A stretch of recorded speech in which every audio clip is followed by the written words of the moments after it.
అదే టైం లేదు. 12 గంటల రైలు ప్రయాణం కేవలం 2 గంటల్లో ఫ్లైట్ పూర్తి చేస్తుంది. అయినా సరే టైం లేదంటున్నారు. 12 మందితో ఉండే కుటుంబం ఇప్పుడు ఇద్దరికి చేరిపోయింది. అయినా టైం లేదంటున్నారు. 4 వారాలు పెట్టే ఏదైనా సందేశం ఇప్పుడు 4 సెకండ్‌లో వస్తుంది.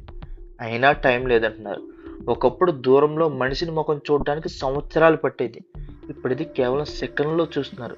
మాట్లాడుతున్నారు. అయినా టైం లేదంటున్నారు. ఇంటి పైకి కిందకి వెళ్ళడానికి ఎంతో శ్రమ పడేది. ఇప్పుడు లిఫ్ట్ వల్ల క్షణాల్లో ముగుస్తుంది. అయినా సరే టైం లేదంటున్నారు. కట్టెల పొయ్యి, రాత్రి రోలుతో చేసే వంటలు ఇప్పుడు గ్యాస్ స్టవ్, ఎలక్ట్రిక్ మిక్సీలతో క్షణాల్లో చేస్తున్నారు. అయినా టైం లేదంటున్నారు.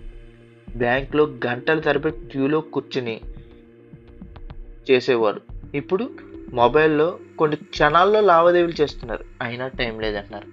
వారాలు పట్టే ఆరోగ్య పరీక్షలు ఇప్పుడు కొన్ని గంటల్లో పూర్తవుతున్నాయి. అయినా టైం లేదంటున్నారు. ఒక చేతుల్లో స్కూటీ, ఇంకో చేతిలో ఫోన్. ఎందుకంటే ఆగి మాట్లాడేందుకు టైం లేదంటున్నారు. కారు నడుపుతున్నప్పుడే ఒక చేత్తో స్టీరింగ్, ఇంకో చేత్తో వాట్సాప్. ఎందుకంటే టైం లేదంటున్నారు. ట్రాఫిక్ జామ్ అయితే 2 లైన్లు దాటుతూ మూడో లైన్ తయారు చేస్తాడు. ఎందుకంటే టైం లేదంటున్నారు.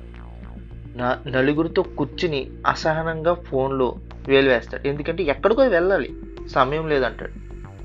ఒక్కడిగా ఉన్నప్పుడు ప్రశాంతంగా ఉంటాడు. కానీ ఎవరైనా ఎదురుగా ఉంటే అసౌకర్యంగా ఫోన్ చూస్తాడు. ఎందుకంటే టైం లేదంటాడు.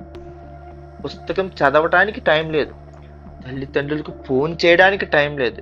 మిత్రుల్ని కలవడానికి టైం లేదు. ప్రకృతిని ఆస్వాదించడానికి టైం లేదు. కానీ ఐపీఎల్ కోసం టైం ఉంది. నెట్ఫ్లిక్స్